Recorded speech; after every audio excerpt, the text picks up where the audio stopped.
Good day, and thank you for joining us for another edition of Conversations with AARP in the Virgin Islands. I'm Troy Deshabere Schuster, State Director for AARP in this territory. AARP is the nation's largest nonprofit, nonpartisan organization dedicated to empowering people aged 50 and older to choose how they live as they age. With a nationwide presence, AARP strengthens communities and advocates for what matters most to the more than 100 million Americans aged 50 plus and their families. For 65 years, AARP has been working to ensure that all Americans can lead a high quality of life in their homes and communities as they age. AARP accomplishes this work in three ways. First, by engaging public officials, stakeholders, and residents at the local level to plan for and enact community changes. Secondly, providing research, a variety of resources and tools to educate and inform community leaders. And thirdly, by educating consumers about the positive changes they can make that enable them to remain in their communities and homes. Research consistently shows that the vast majority of people aged 50 and older want to stay in their homes and communities for as long as possible. Unfortunately, many communities are not designed to support older residents. This has led to a surge of interest for AARP in developing age-friendly, livable communities. In response, AARP state offices across the nation launched an aggressive campaign designed to educate and advocate for solutions to ensure a strong and stable pathway to more livable communities for people of all ages. These efforts led AARP in the Virgin Islands to mobilizing leaders and community stakeholders to enroll the U.S. Virgin Islands in the Network of Age-Friendly States and Communities, an affiliate of the World Health Organization's global network of age-friendly cities and communities, committed to ensuring that older residents can lead a high quality of life by addressing a range of issues such as transportation, housing, employment, and other services. However, there is still more to be done.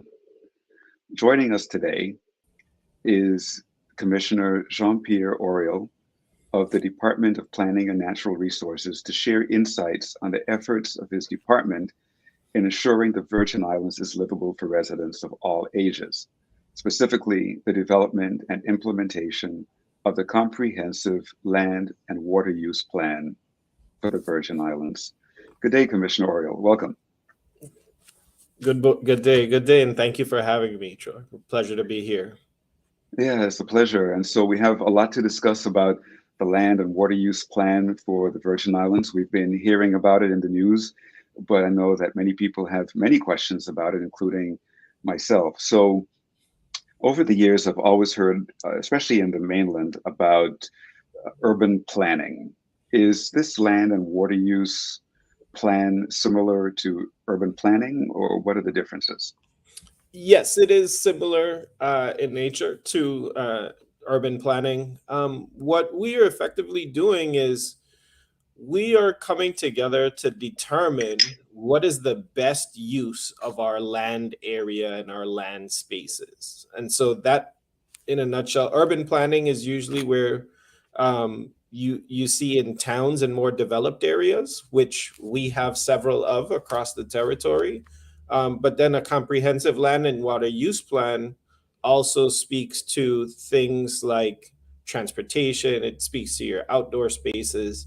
It speaks to recreation.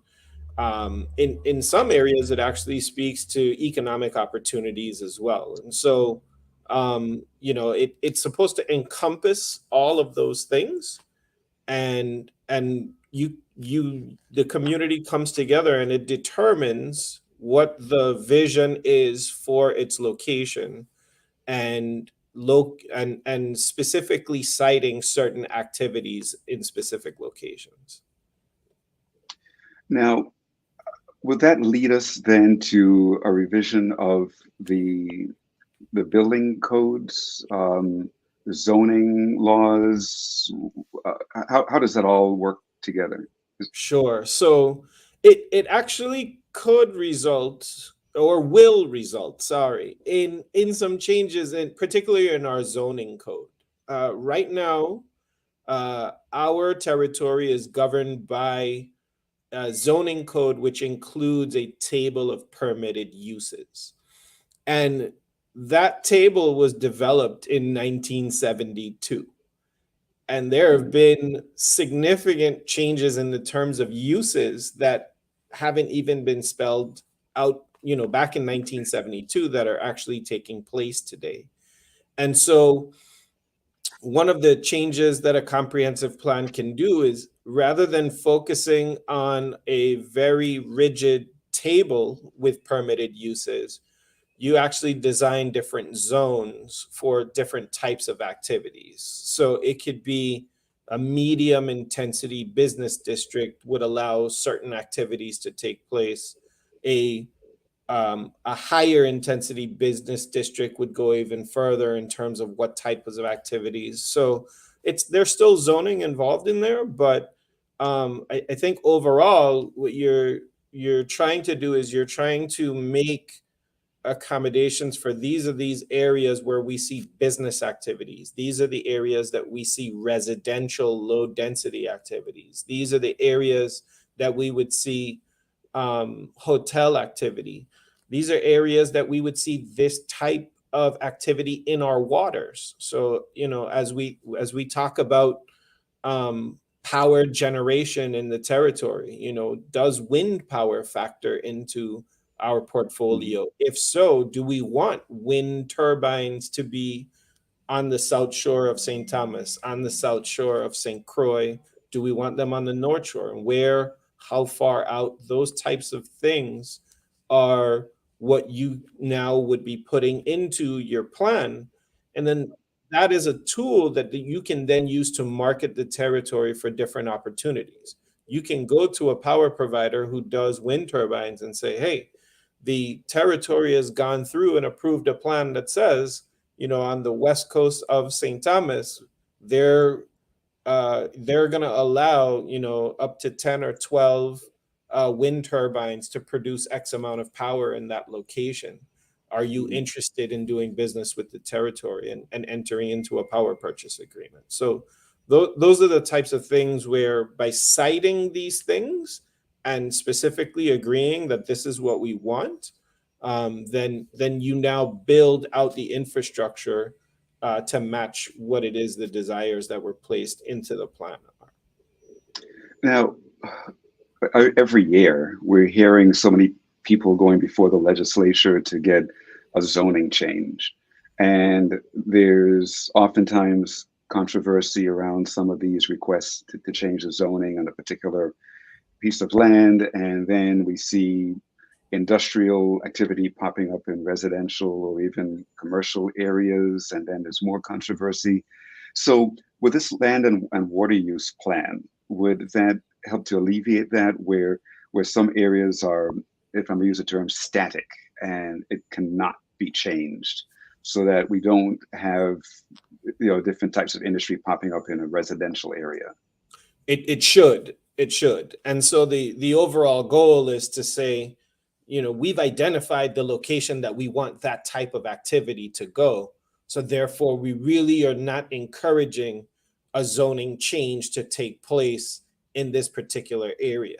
I don't think any plan should not include a clause to review something, because it's impossible for me right now in 2023 to say every single activity that will be taking place in 2048 from now, 25 years from now. And so you want to leave some room for the ability to review a certain use that may not have been considered. But overall, the idea is that you are saying, hey, based on where we have placed our plan, this is the location that we want to see these types of activities. And so it should reduce the need for going to the legislature or whatever body is called for to review those things. And it should also maybe put certain discretions within either the department or even with one of the commissions that allows the expansion of an existing use to a certain extent. Like we see a lot of, I think the most rezoning requests that we see are for home-based businesses. Mhm. And somebody, maybe they want to do, hairstyling out of the back of their business, or they want to do catering out of the back of their home, and so they end up having to go to the legislature because that's the defined mechanism for us to do that now. But if we create a plan that says home-based businesses, there's certain discretions that can be within the department to review those, then that gets approved, and then you'll see less requests going to the legislature for these sorts of variances. So looking at this overall plan to develop a land and water use plan, what are the benefits of engaging in this exercise? So I think that, right now in particular, as with the Brian Roach administration, we like to describe the point that we're in as being transformational right now. There are a lot of plans that many of the departments have had for years upon years upon years, but they did not have the funding to implement those things. And so now there's a lot of funding available, and it's clear that certain things will not go back into the same place that they were before because certain site conditions don't allow for that. For example, if we're using FEMA funding, then we are not allowed to build structures back in floodplain areas that were previously located in floodplain areas. So you will be seeing the relocation of certain government services because they will not be able to use that funding to go back there.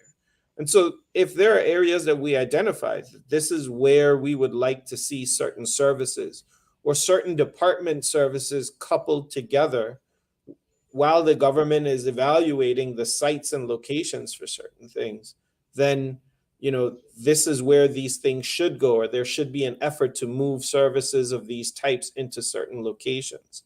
I think that the Department of Education did a brilliant job with the charrettes that they were holding with their new school charrettes.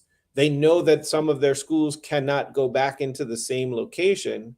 And now here it is, they have the opportunity to dialogue with the community who will be sending their children to school and saying, these are the ideas that we have. What are your thoughts?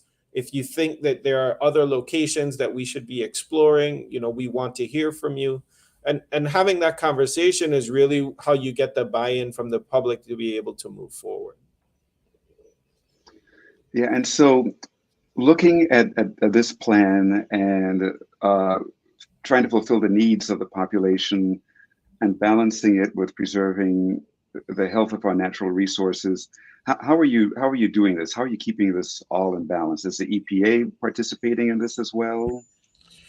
No, so that's one of that's the main function of the Department of Planning and Natural Resources. It's our mission is to foster the economic, social, and cultural development of the territory while maintaining and preserving in certain aspects the balance with our natural resources. We know that what makes us unique is this beautiful place that we live in and we call home, and the destruction of that really and truly would destroy the fabric that we've all been brought up with and make us unique to so many outside opportunities as well. So there's a combination of not only land siting, but now we have to also review our existing regulations to see how best to ensure that if we're going to be moving in the certain direction with these land uses,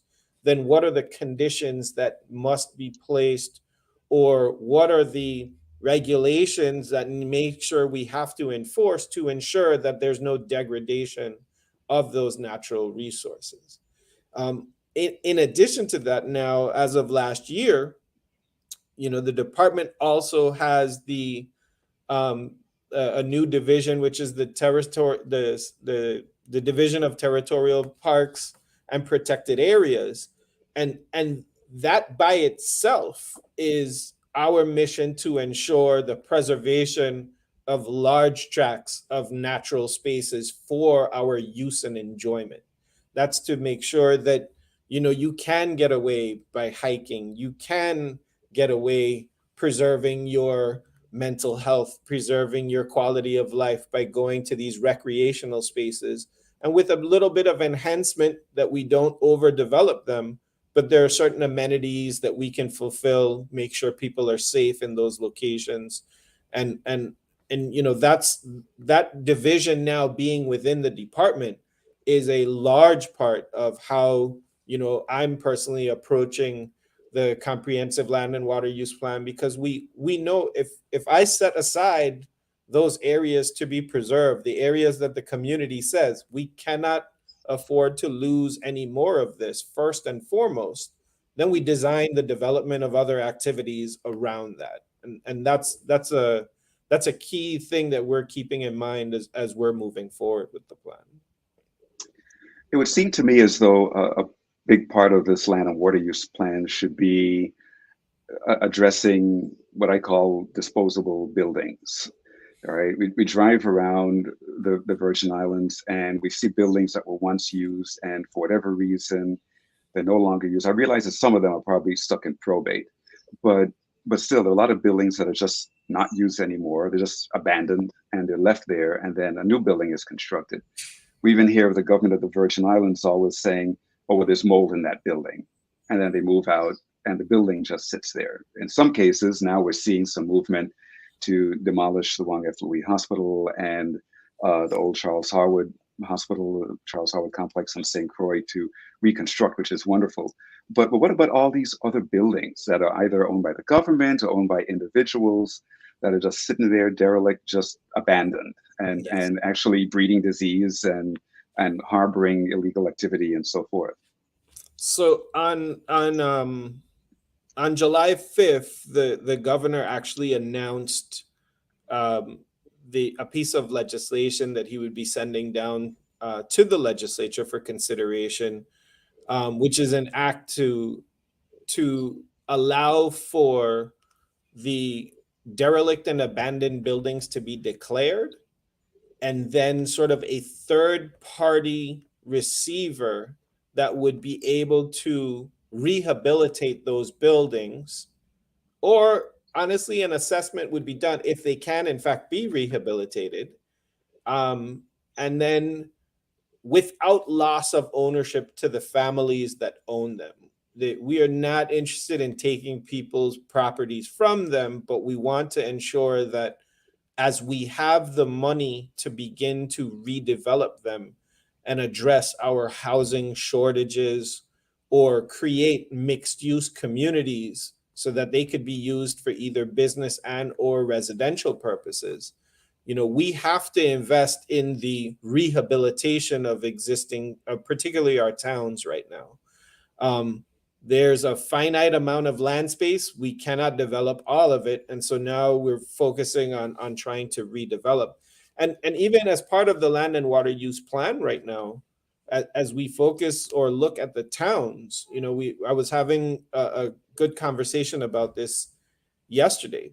Part of the success and failure towns is about parking and whether or not you have adequate parking to support either the apartments that you can put on the top floors of buildings or to support the businesses that need foot traffic after that. And so we recognize that there is a shortage of parking in our towns, and we should be identifying locations where parking can in fact go in. And if there are derelict and abandoned structures in there and they're let's say more than 50% damaged, then there's probably a better use than putting it back up as a residential structure. It serves the community better as a whole if we create more parking spaces in town.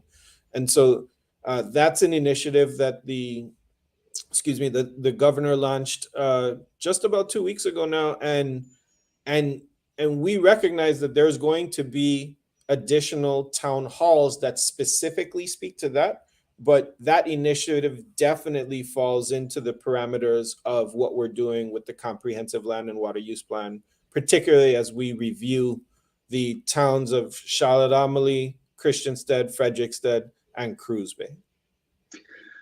So going back to this piece of legislation that the governor will be sending to the legislature regarding derelict buildings. So once the buildings are rehabilitated or the property is rehabilitated, what happens then? How does the family retain ownership? Is it just done for them as a gift, or how does that work? So no, so what happens is there would be a third party, hopefully it's a nonprofit organization that is partnered. They actually would be acting as an agent of the owner. They would rehabilitate the property, and the idea is that there's some percentage of a return on investment, depending on how much money, depending on what level of rehabilitation was done. And that is probably going to take, minimum of 10, maybe an average of 15 years to pay back if it's a 2 or 3% return on that investment. And so the idea is that, there would be a redevelopment that takes place right away so that then the rental of the property could take place. And that would slowly be there. One of the things that there are a couple communities in the States that we've looked at as models for this. There's one in particular, I believe it was just outside of Cleveland, Ohio, where we saw that while the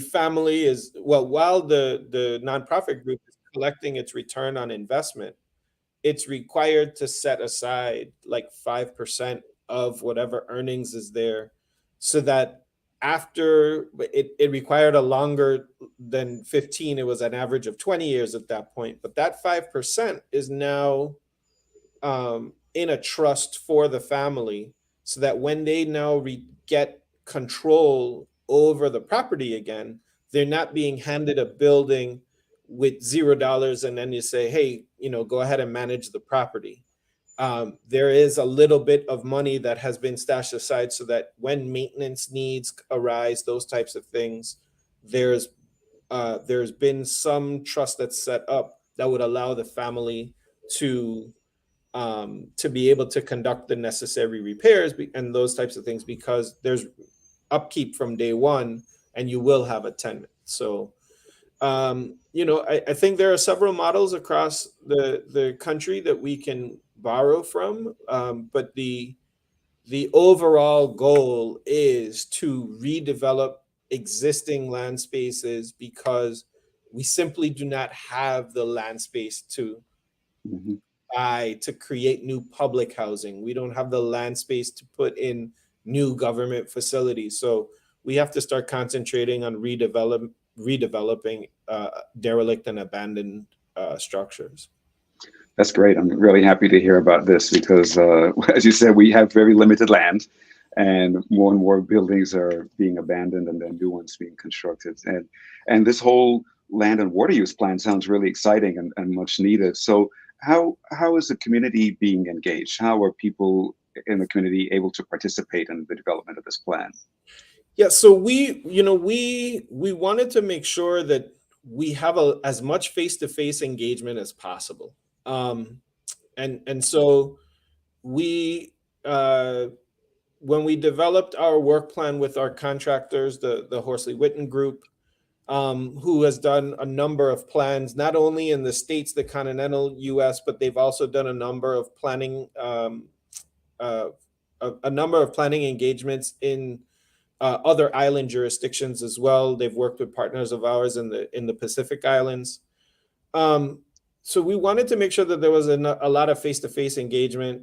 And initially we've set out to do a minimum of 3 in-person, on island, direct engagement with folks, breaking things up into different sectors. We may be increasing that up to 5 at this point right now. That's still details that we're working out, but we want to make sure that, you know, we have the engagement, and then after we have face-to-face engagement, there's requires some follow-up, and that's usually done through surveys. It's usually done through comments that you can post on our website, which is www.planusvi.com. So we know that tends to trickle down a little bit. You get a lot of good engagement when you're face-to-face. Online stuff requires some repetition. But you know, I think that we're just really trying to make sure that we're providing each island the opportunity to provide input, and not specific to the entire territory, but rather specific to each island individually. And at the end, we can ask for collective comments. And you know, we want to make sure that people feel like they're part of this plan as we move forward. Excellent. Yes. So I hope that the community will respond. I know that historically people in the Virgin Islands don't come out to town hall meetings. Yeah. I hope that people will come out and will participate in this. And so again, in our last minute or so, please tell us how people can find out more about this information. We're running some of it here on our ticker, but like, how can they find out more on the water and land use plan and get involved and so forth? And water use plan, sorry. So yes, beginning this evening on St. Thomas at the Charlotte Amalie Auditorium, CAHS, we will begin with open houses at 4:30 p.m. this afternoon until 5:30, and then our town hall meeting will begin from 5:30 to 7:30, and we will have light snacks and refreshments. We know we're asking people to come out, you know, after work and during the dinner time and such. So again, on each island, so tonight is St. Thomas, tomorrow will be in St. John at the Julius E. Sproul School cafeteria. Again, the open house session will start at 4:30 with the town hall beginning at 5:30. And then on St. Croix on Thursday, which is the 20th, will be there for from at the UVI Great Hall, and again from 4:30 until 7:30. And we ask people to come out, listen, see if we incorporated your preliminary comments from the first session and the previous surveys in properly, or if there's something you feel that we missed. But I think we're going to now start breaking up into a little bit of sectors, and people can pick and choose where they want to give specific comments to. And we want to encourage everybody to be present, come out and support us, support your islands in particular. And if you can't make it, please do find us on the website, www.planusvi.com. Commissioner Oriol, thanks so much for being on the show with us today. We're out of time, and we hope that our community will get involved in the development of this land and water use plan. Thanks so much. We look forward to having you on another show soon. All right. Thank you for having me. Appreciate it. Pleasure.